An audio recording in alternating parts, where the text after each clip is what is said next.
Welcome to my podcast, Well To Do. I'm Andi Lew. I know it rhymes, but this podcast is all about helping you to have an abundance of wellness, hence the pun, well to do. And there's so many things we need to do to be well. And this episode is just with me alone. There's no special guest, there's no expert.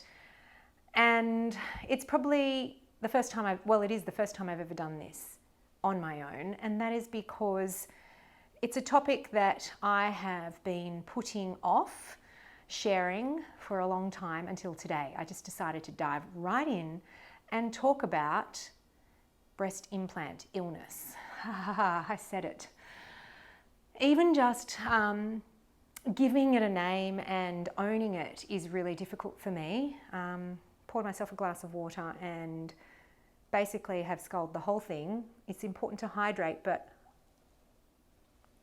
not only during nerves do we need to drink more water, but one of the symptoms of breast implant illness, which I have been suffering, is that your thirst is insatiable.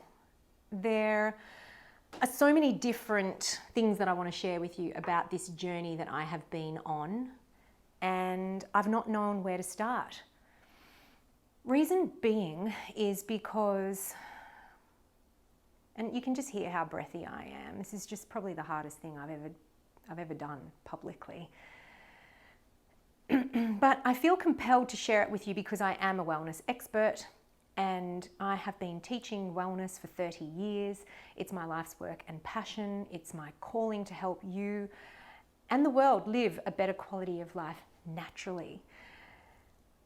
And that's where I have not been able to forgive myself. But over the last 11 months that I discovered that I have breast implant illness, I have started to finally forgive myself about the reason behind why I even put in implants in the first place. Because I get it. Nobody will understand why on earth I would do such a thing if I am all about wellness naturally. Here's the thing. We are all human. We all make mistakes, and we basically will make mistakes from the lessons that we need to learn. But having said that, as a certified food, lifestyle and wellness coach, I'm such a nurturer in guiding people on a holistic level to figure out what they feel works best for them. So I'm not prescriptive in my training, I don't wish to be. But when you tell me what you feel makes you more well, we expand on that. Because the sufferer is the expert. You, the person, knows, as cliche as it sounds, what's best for you, if we listen to our body. And so putting in breast implants, oddly as it sounded 8 years ago, actually on a psychological level took my wellness to another level. And here's why. This is the bit that's hard and I'm just going to spit it out. And again, I said to myself, this podcast doesn't have to be sad, like it's a celebration, because in exactly a couple of days, I'm going to be on a plane, I'm going to Australia, and I'm about to have these breast implants removed. It is an explant journey, it's called, which I'm going to dive deeper into. But the reason I put them in was because on a psychological level, as a child sexual assault survivor, somebody who was interfered with sexually at the age of 8, and I blocked it out for 10 years of my life because nobody was there for me when it happened. And as a child, I didn't know what it was. I didn't know how to put it into words. I just thought that that was what life was about. And it was a very confusing time for me for many, many years. In fact, for a whole decade, until it happened to me again at the age of 18. Somebody broke into my house and raped me. And from that moment on, the feelings from when I was 8 started making sense, that it wasn't the first time that this had happened to me. And that was the day that I needed to start healing and recovering and understanding why I was scared of men, why so many things, right? I didn't have my first boyfriend until I was 19. Everybody else in school, you know, they were kissing. Intimacy was dirty, it was disgusting, it was wrong. These were the words I was using to describe an intimate life. So, you know, I had my first relationship when I was 23. That lasted 3 months. And it had always been very difficult for me to have a partner. So when I finally got divorced, I had this thing in my head that if I were to, and this is culture that used to be, and I guess it still is now, accepted that if I were to have implants, that it would sexualize my body. And for me, and I can only speak for myself, but the implanting surgeon that put it in said, wow, I've never heard a story like this before. Most people are just doing it for aesthetic reasons. But for me, it was such a deep psychological reason that I felt like I was going to be another person. That it was like when a warrior goes to war and they put war paint on their face before they go to battle. It's like they're preparing for battle. For me, intimacy was difficult, so having the implants was preparing me for battle, so that in an intimate space I felt safe. I felt that sexy was safe. And I also had an eating disorder because I would, when I was younger, basically eat so much so that I was carrying extra weight. I was 10 kilos heavier than what I am now. And it kind of served me. I didn't want people at the age of 19 to view me as a sexy woman because I didn't want them to think of me in that space. And so it was safe for me to look overweight and not be viewed as sexy. Now, having said that, that was a very different time because we all know that being heavier is still sexy. But that was, it was an armor. So there I was, feeling less prepubescent, more like a woman. But having said that, there was nothing wrong with my body. I didn't need to change it. No woman needs to change their body. But I did it, and it helped me in my intimate life. And for 7 or 8 years, I'd forgotten all about the fact that this was even inside me, until one day my doctor said to me, Andi, are you okay? And she asked me this because it was a doctor that I had worked with in a practice that I had owned where we co-managed people with chiropractic and her work as a functional medicine doctor. And about 4 years ago, I got diagnosed with post-traumatic stress disorder from another traumatic incident that happened. And within this time, I had thought that some of the symptoms that I was experiencing, like hair loss, rapid hair loss, was just from the PTSD. And some other contributing factors. I got diagnosed with electromagnetic radiation hypersensitivity when we increased our radiation EMFs with the 5G. So I thought that that's what was going on. That's why my head was buzzing. I had terrible tinnitus, not just in the ears, and I still do, around the whole brain. My hair was falling out in chunks. I felt a weird warm sensation in the left side of my breast. I don't even want to tell you how many symptoms I have because they're scary, and I know that our bodies are incredibly adaptive. The cells are listening, and I'm so grateful for my body for holding up on me all this time because I've known about the BII for about almost a year now. It's taken me this long to finally go and have an operation because there are no health insurance companies or Medicare that will pay for the explant. And it's a particular type of surgery that we need because they're not just removing the bag or the sac, they're removing the entire surrounding tissue, which is called the capsule, the scar tissue. And that's apparently carcinogenic. It's a new type of carcinoma that the FDA has announced a few months ago, saying that not only can BII cause an early onset of autoimmune disease and bloodborne cancers like lymphoma, but now the surrounding tissue is actually cancerous too. So what I'm going to share with you is that this doctor reached out to me, said, can I help you? And at that point, she wasn't sure whether she should help me or not, because I had put a media statement out about 4 years ago when I got diagnosed with the PTSD saying, please leave my son and I alone. And finally, like a couple of years later, she was like, not just leaving me alone, but seeing if I was okay. But my psychologist had noted recently, back then, that I'd moved from clinical psychology to positive psychology. So I was already getting well in terms of the mental health, but my symptoms were still there. And that's when my doctor had suggested we look at breast implant illness as being the reason for the tinnitus, the hair loss, and the other issues. So I was so grateful for that diagnosis, even though I didn't want to believe it.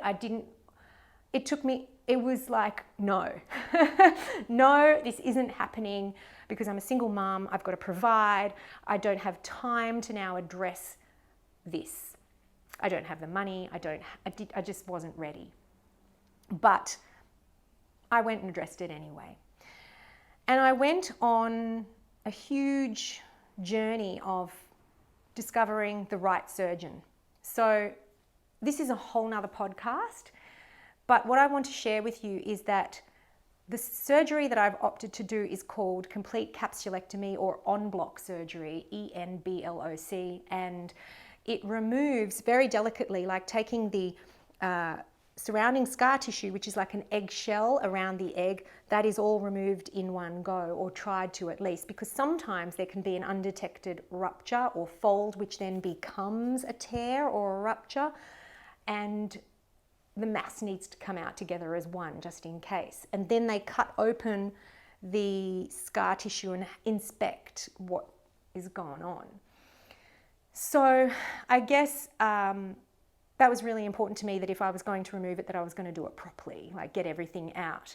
The surgery costs about $14,000 US or 14,000 Australian dollars. Because I'm living in the US, it was going to cost like $20-something thousand because of the exchange rate. And I was just like, how do I afford this? It just became this priority. Like everything that I was doing, everything that I was working towards was saving up for this operation. And, I just kept it quiet. Everyone's saving up for something. I haven't asked for handouts or anything, but it became my mission. And yeah, I finally have managed to pull the funds together, and after having seen several other surgeons here in the US, and when I say several, I'm saying 3 here and another 2 in Australia. Normally people go and have like a second opinion, maybe a third, but for this type of procedure, the costs vary. The way in which they do the restructure may vary. I want everyone to know that I am not replacing these. I'm getting rid of it because it is toxic. Whether you think that BII exists or not, or there's not enough research or not, eventually having a foreign object in your body that has toxic substances will impact on you over time. So let's look at this. It's not just the symptoms, but it's the body's, what I've learned is it's the body's incredible adaptation that is astounding, that you can live with something that's not quite right and it can adapt for so long until eventually the body is like, I just can't anymore. And so rather than just from a mechanistic view or an allopathic model's view, just rather than going, okay, you've got this symptom, you've got that, you've got, sweats or you don't sweat. Like a common side effect of breast implant illness is that you don't sweat very much. The body can't detox, so you can also get something called SIBO gut, which is what I've got, small intestinal bowel. It's an layering effect, if you like, of the body just going, whoa, now there's this to deal with, now there's that to deal with, and that's really what illness is. Illness is an inability for the body to reach that perfect balance, that homeostasis, and it just becomes overwhelmed until something gives. And so I guess the body has been so overwhelmed. I would like to describe BII as a cytokine storm or an inflammatory response. For example, something that's happened for me is that there was a fold detected in the left breast. Now this is a whole nother thing, and I'm still going through this, so I'm still like learning as we go, and I want to share this with you even more. But you don't have to have a rupture, you don't have to have a fold for BII to occur. Sometimes people will find that once they've sent off their bags to the labs to be tested, that there might be particles floating around that people still don't understand. There's mold in the valve. There's bacteria that could be built, and like these are highly toxic for the body. So we're not even talking about the ingredients, but we're talking about what can happen to the body as a result of having it in there. So I've got this fold, and as we're talking, I can, my cells, like it's drawing attention to that area, and I can feel the inflammation. And I've been living and dealing with this inflammation for a really long time. But the fold there, I'm really curious to see when we get it out, what if there is an undetected rupture or if there is mold and bacteria and things like that in there. But from the moment they were put in, I always actually felt something wrong there. So I'm yet to discover what this really is, because it has been about 8 years. Just so you know, I don't share this with you on my social media because I feel like I don't need to. Like, we all have awful things that happen to us, and there's so much sadness in the world. We don't need to keep sharing sadness, because my whole role is to create inspiration, happiness, and all those things for you. So this is why I've not wanted to share sadness with you. Sounds weird, but I felt like I just wanted to keep you guys happy, if that makes sense. But it's not like I'm ashamed, of being honest or vulnerable. I just wanted you to not have to worry.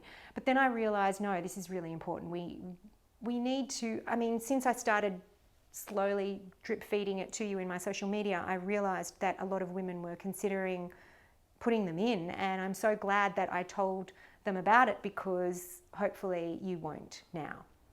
So just so that you understand, a lot of women do get hair loss, and I have got this incredible amount of hair loss. As you can see, this is not baby hair right here. This is, it started about here and it's just kind of traveled up, and I've just literally, I'm so lucky. I've got this runway of hair here that I just come forward like a comb over, and I'm hiding the fact what's really going on. These are hair extensions, which I hope to take out.